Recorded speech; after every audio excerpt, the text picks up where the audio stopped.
Salut les filles, on se retrouve pour une petite vidéo un peu improvisée dans laquelle je vais vous parler de mon deuxième trimestre parce que j'avais fait déjà une première vidéo sur mon premier trimestre et voilà, et j'avais rien fait pour le second, donc du coup voilà, c'est une vidéo assez rapide hein, parce qu'en fait j'ai pas trop, pour être honnête, hein, j'ai pas écrit vraiment tout ce qui s'était passé dans ce second trimestre. Et en fait, en fait, j'ai rencontré le même problème avec Maya. Pour ma première grossesse, j'ai fait une vidéo premier trimestre de grossesse. Donc j'avais pas mal de choses à dire. Et puis en fait, j'ai jamais fait la deuxième trimestre et j'ai jamais fait le troisième trimestre parce que je m'étais dit, mais en fait, j'ai rien à dire. Enfin, il se passe. J'avais l'impression qu'il se passait pas grand chose et que c'était pas très intéressant pour vous. Mais là, je me dis, écoute, Ludie, tout partage d'expérience peut toujours être intéressant pour une fille qui peut tomber sur cette vidéo. Donc fais-la et puis voilà, voilà, y a rien à perdre quoi. Donc du coup, je vous tourne la vidéo avec mon portable. C'est pour ça que vous allez voir des fois mes yeux qui bougent parce que je me regarde. Et voilà, donc ce deuxième trimestre de grossesse, donc c'est relativement bien passé. La fatigue du premier trimestre est vite partie. Comme je disais dans ma vidéo du premier trimestre, j'ai été fatiguée, mais pas plus que ça, comparé à ma première grossesse. J'ai été fatiguée en fait plus du fait de notre retour en France parce que ce deuxième trimestre a été marqué par notre emménagement en France. On a dû du coup voilà, tout recommencer en fait à zéro, hein, trouver un logement, voilà, s'installer, nous refaire une nouvelle vie en France après 10 ans en Asie. Donc ça a été plus une fatigue un peu mentale plus que physique. Et voilà, après le fait majeur de ce deuxième trimestre, ça a été donc la première échographie qu'on a fait en fait en rentrant en France. C'était le premier jour en fait de notre retour en France. On atterrissait à Charles de Gaulle à 7h du mat et je crois qu'à 11h30 j'avais mon rendez-vous chez le gynéco. Et en fait là le gynéco nous a dit que malheureusement notre bébé était trop petite, que son abdomen était trop petit, qu'elle avait un petit retard de croissance et du coup il m'a vraiment conseillé de me reposer. Parce que ça pouvait être problématique dans le futur d'avoir un bébé comme ça de trop petite taille. Donc là, gros coup de flip, hein, parce que je m'attendais pas du tout à ça. Et en fait, c'est vrai que depuis que je suis tombée enceinte en janvier 2019, mais j'ai pas arrêté. On a déménagé, on est parti en road trip pendant 3 mois où voilà, on était un petit peu à droite à gauche, en camping-car en Nouvelle-Zélande, après à Bali, après aux Philippines, et voilà, et s'occuper aussi d'une petite fille à cette époque qui avait un peu moins de 18 mois. Et ben c'est du sport, même si j'avais Arnaud voilà, qu'on soutenait, qu'on se répartissait les tâches et tout, c'est quand même du sport.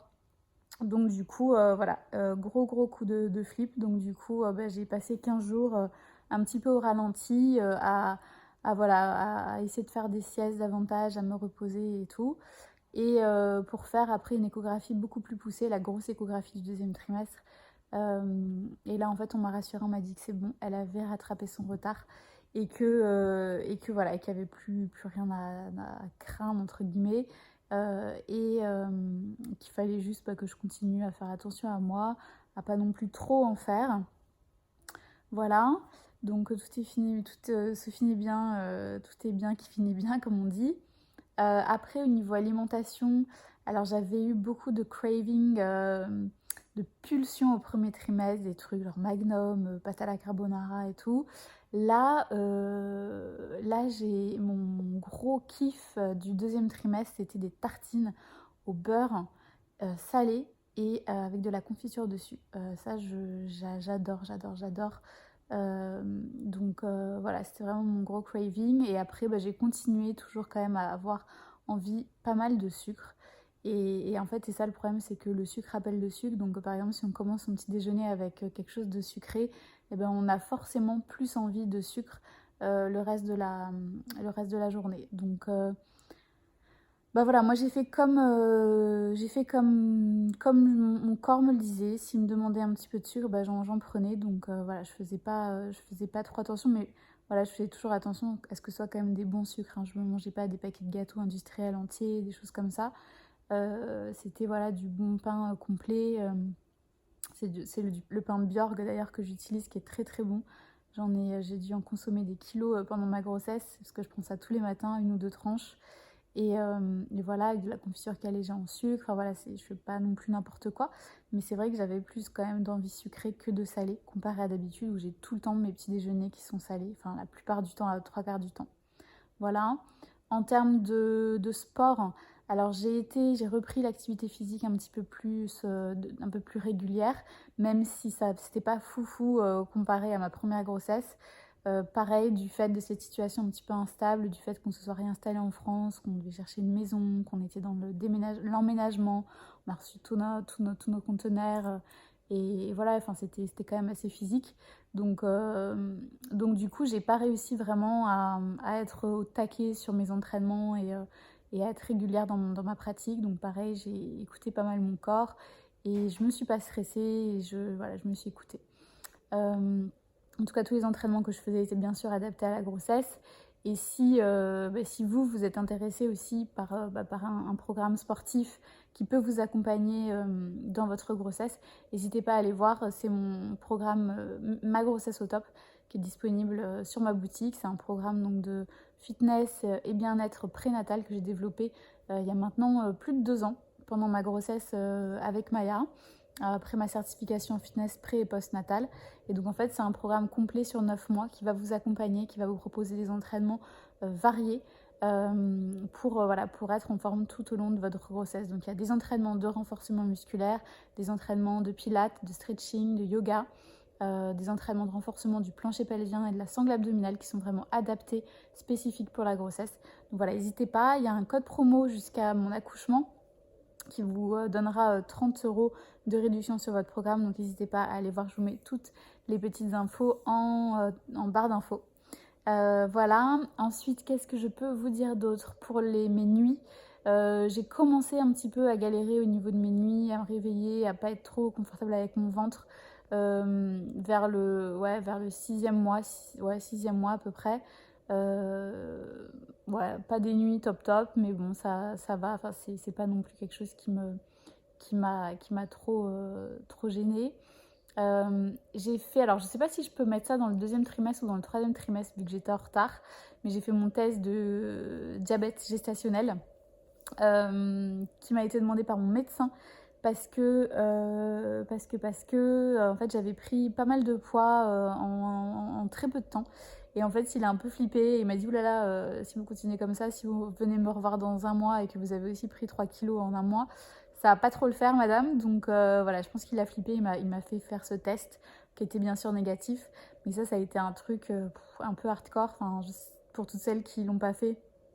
C'est quelque chose qui n'est pas très très agréable.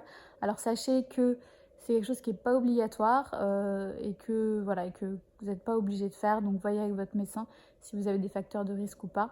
Moi je l'ai fait vraiment juste parce que j'avais pris un petit peu de poids assez rapidement. Et en fait je pense que c'était même pas, j'avais même pas pris autant. C'était plus un problème de balance entre 2 gynécos parce que j'avais du coup...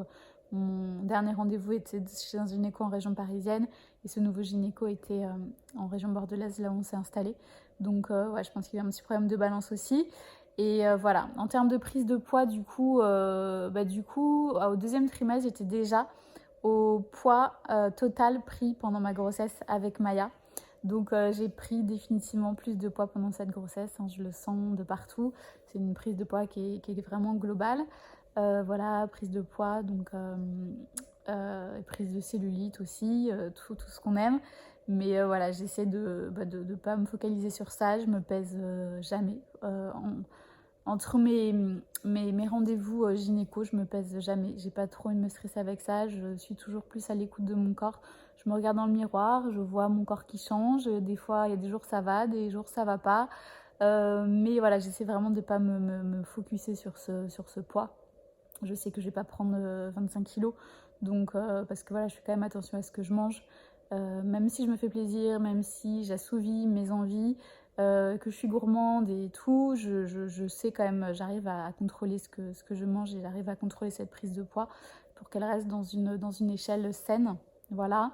Ensuite, en ce qui concerne la préparation de l'arrivée du bébé, pour ce deuxième trimestre, j'ai pas fait grand chose. En fait, j'ai juste ressorti des cartons tout plein d'affaires de Maya. Donc là, je me suis rendu compte que du coup, on allait avoir besoin de rien racheter. Donc ça, c'est cool parce qu'on a vraiment tout. Le seul truc, c'est que on a tout, mais en affaires d'été. Parce que en Asie, il faisait tout le temps chaud et que Maya, c'est un petit bébé d'été et qu'elle a tout le temps vécu en t-shirt, en couche, en petit short et voilà. Donc je pense qu'il va falloir, si je rachète des choses, il va falloir que je rachète des choses pour l'hiver. Mais ça, je verrai un petit peu sur le moment. En tout cas, pour le début, pour les 2-3 premiers mois, elle aura tout. Voilà. Et ouais, et donc du coup, je me rends compte que je vous ai pas dit également que au deuxième trimestre, c'est là où on a eu la confirmation du sexe, donc que c'était bien une petite fille. On avait déjà eu l'information quand on était à Bali. On avait fait une écho et là, il nous avait dit ouais, si c'est un garçon, c'est qu'il en a une toute petite, donc voilà. Il nous a dit qu'il y avait de fortes chances que ce soit une petite fille. Donc on attendait vraiment la confirmation et on l'a eu quand on est arrivé en France à cette première écho. Voilà. Donc on était bien sûr, on était ravis que ce soit une deuxième petite fille. On aurait peut-être voulu un petit garçon, mais sincèrement, ça nous a vraiment pas... on était juste super contents d'avoir une deuxième petite fille et voilà, dire que ce sera la petite sœur de Maya et que si elle est aussi mignonne que Maya, ce sera que du bonheur. Donc voilà. Écoutez, c'est tout les filles. Je vais vous laisser là sur ce petit débrief de mon deuxième trimestre qui voilà n'a pas et c'est bien n'a pas des trucs de fou, j'ai pas des trucs de fou à vous raconter. Et puis je vous ferai très bientôt une vidéo sur mon troisième trimestre. Si vous avez des questions, si vous avez des choses que vous aimeriez que je développe pour mon troisième trimestre, des choses auxquelles j'ai pas pensé, vous aimeriez avoir mon retour d'expérience, n'hésitez pas, vous pouvez me le mettre dans les commentaires, vous pouvez mettre vos petits pouces vers le haut pour me dire si vous avez aimé cette vidéo. Et puis moi je vous dis à très bientôt dans une prochaine vidéo. Salut!